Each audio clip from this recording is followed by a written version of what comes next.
I hope you've done your studying because it's finals week. We've got finals in the NBA playoffs and the Stanley Cup playoffs alongside Xavier Maserati and Angus Trangmo. I'm Wesley Stomball, and we are out of timeouts once again. And we're still in three different time zones, but Angus has moved from the Mountain time zone to the Pacific because he's starting a play-by-play internship in Seattle. So we got to clap it up for that. Oh yeah. Hey, Exciting, I exciting appreciate it, stuff. fellas. I appreciate it. I think we've definitely officially become the first Blaze radio show to film in all four time zones. I think Yeah. so. Yeah. Yeah. And in 8 minutes we're gonna make history for probably being the first Blaze radio show to record on different days because Yeah. I will be We're nice. I will be into Saturday in 8 minutes here. It'll be midnight. So, you know, We just So yeah, rewrite history around here. That's what we do. literally. that's what we do. We've got a loaded slate though today. We were talking about the NBA and then the NHL, and then we've got MLB and World Cup combined into the third quarter. So that'll be a jam-packed quarter, and then we'll round it out with some NFL free agency and Bears stupidity. So we're You can starting already out. tell that's gonna be a great segment because Wes is gonna have some Oh, thoughts on that. no, Yeah, Wes is just I will. Wes has everything to be happy about right now. So he's gonna have a great episode, I'm sure. Okay. Yeah. All Good. right. Anyway, we'll Ti- get it started with the Timer's ready to go. association. We're First quarter filming. starts now. So we're filming Saturday night, and the Knicks just went up 2-0. I don't think anybody saw that one coming. Yeah, I I definitely mean, didn't. I definitely And didn't. I two mean, really tight games down the stretch. specifically the one that just ended today, game two.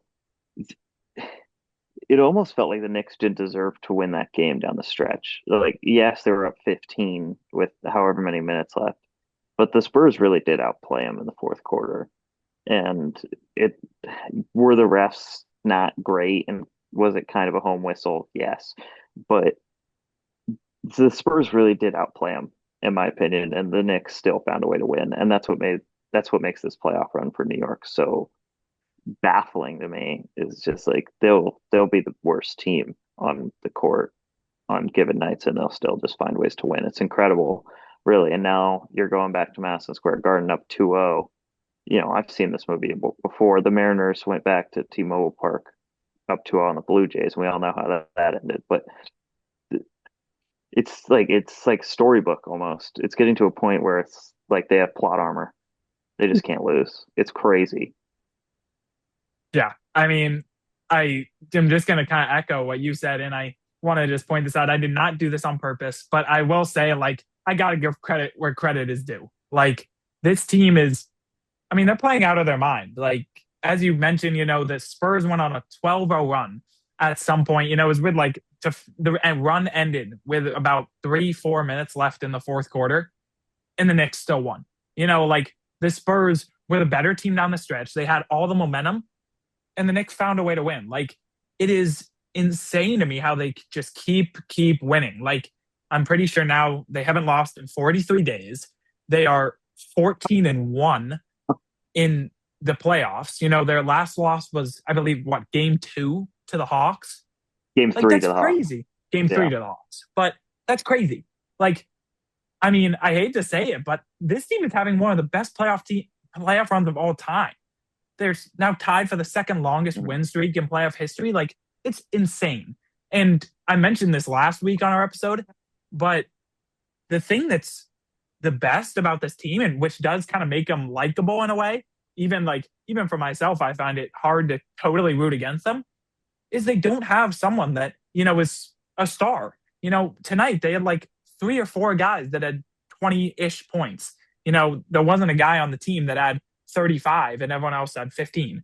So it's incredible to me what they're doing. So I'll give credit where credit is due. I am rooting against them, but fair enough.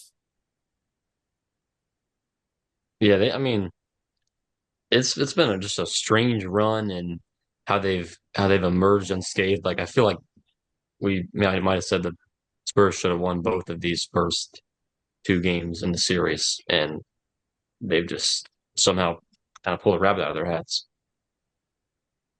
Yeah. Yeah, I think the dig on the Knicks coming into this series because obviously they just plowed through the East. But the dig is that, the the West was a little more top heavy than the East was all year.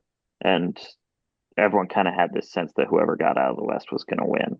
And so even given the fact that they won 11 in a row coming into the finals, a lot of people, including myself, didn't think that they were going to turn that into anything in the finals. And now they're taking the Spurs, who outside of the Thunder are probably the most talented team in the NBA. Now they're just, they're doing the same thing to the Spurs that they did to the Cavs and to the Sixers and to the Hawks at the end of that series. And I don't know, it's just incredible. It's, you know, I'm always happy for a Wichita State guy. And Landry Shamet is like the perfect example of like, where did that dude come from? Like he's been on seven Yeah, different NBA teams or something like that. And now he's in at the end of game two of the NBA finals, and he's like a key contributor to a team that's 2 wins away from a ring. Like it's unbelievable, really. Yeah. I mean, couldn't have said it better myself. Like, I totally agree. I don't think many people expected the Knicks to take both in San Antonio. And, with how Madison Square Garden is, especially because they haven't seen an NBA Finals there since what, 1993? I believe that was the year 1999. 1999. So they haven't Yeah. seen Against the a Spurs, finals there actually. and funny, Yeah. very funny. So, I mean, that place is going to be rocking. Like, it's been 27 years since they've been back. That place is going to be loud. So, I mean, I didn't think I would say this, but I think a sweep is in the realm of possibilities. It really is. It is hard to win in that arena, especially, in this scenario when the team has won 12 straight and they're back in the finals for the first time in 27 years. Like, it's going to be a hard, hard place to win a game there. I would be really shocked if they swept the Spurs, just because the Spurs are so much better of a team. And I mean, you could have said this in hockey about the Golden Knights and the Avalanche, and it happened. But like, I think there's no way that Wemby doesn't get one game in the finals. I mean, I agree. The Spurs are a great team, but I think this series has really made me think like, are the Spurs that much better of a team? Like, let's be honest here. Like, sure, Wemby is the best player in this series, no matter what. Like, Wemby is a generational talent. But I don't know. Are the Spurs that much better than the Knicks? Because it really doesn't look like it to me. Like the Knicks just find ways to win. They find ways to claw themselves back into these games. But I feel like that's the thing is like we watch these games and it's like the Spurs played better and they should have won. And not to like take the credit away from the Knicks, like they actually won, not just the hypothetical win, the Yeah, analytical they're not win. up 2-0 analytically. Yeah. Yeah, Yeah. but like when you watch those games, it's like the Spurs do, I think, look still better. hmm I think here's the thing is I do think the Spurs are a better team, but I think the Spurs are way less battle tested than the Knicks are. You got to think about this roster and who's getting the bulk of the minutes for San Antonio. You've got Wembanyama, who he didn't even play a playoff game before this year. Stephon Castle was the same way. Dylan Harper's a rookie. Um, De'Aaron Fox had the 1 year with the Kings, and he's like the guy with the most playoff experience on this roster. So, these are people that like, yes, they've gone on an insane run and they knocked out some really good teams to get to the NBA finals. But at some point you just got to say like, maybe you got to give it a couple of years with the Spurs. It's just because, especially down the stretch in game one, and then today we saw it with that turnover with what 10 seconds left. You feel like these big moments they haven't been able to deliver in the finals at least. I was gonna say that was totally the moment that changed this game. Like it was a tie game. The Spurs had 9 seconds, and then Wemby throws it off Stephon Castle's back. So I believe it was Stephon Castle, right? It wasn't Yeah, De'Aaron it was. Fox. It was. Stephon, yeah. So like that changed the game. It's either a game tying shot with no consequences. Instead, Brunson makes one, misses the second, and now you have to hit a game winning shot, right? So it is, there is that young team aspect to it that Yeah, makes them, they don't have that experience. with what Angus was saying about like Landry Shamet being a journeyman in this team, I think Xavier might disagree because of his fandom, but I think this team itself is like a really fun team to have be successful. Maybe not so much Mm. the fan base and the franchise, but like this group of Oh, players is a cool one to see go all the way to the finals.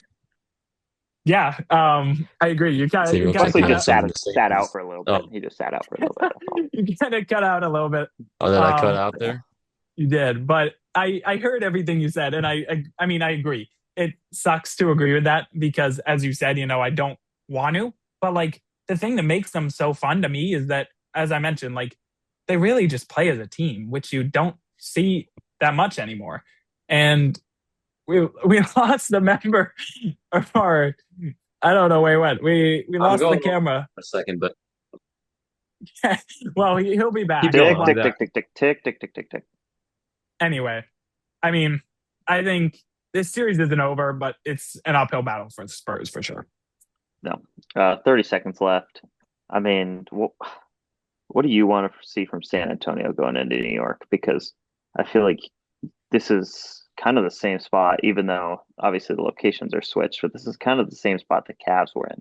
Two Right. games that felt winnable for Cleveland, and they dropped both of them. And now you're down 2-0 against a blazing hot Knicks team. Like, what do you want to see from San Antonio to try and get back in the series? Because Cleveland showed no fight. Right. I mean, it sounds simple. Like all I'm really gonna say is like, it's one of these things where this Knicks team is so hot that like I don't know. I mean, you do have to play well no matter what. And the Spurs have been playing well. You're gonna have to play great to Time. be this team. Um, Only thing I will say then, because we're out of time, is just don't give up. Keep going. And I mean, rely on Wemby. He's a hard guy to stop. Coach is right, guys. Welcome back. We're gonna win Okay, this wait. series.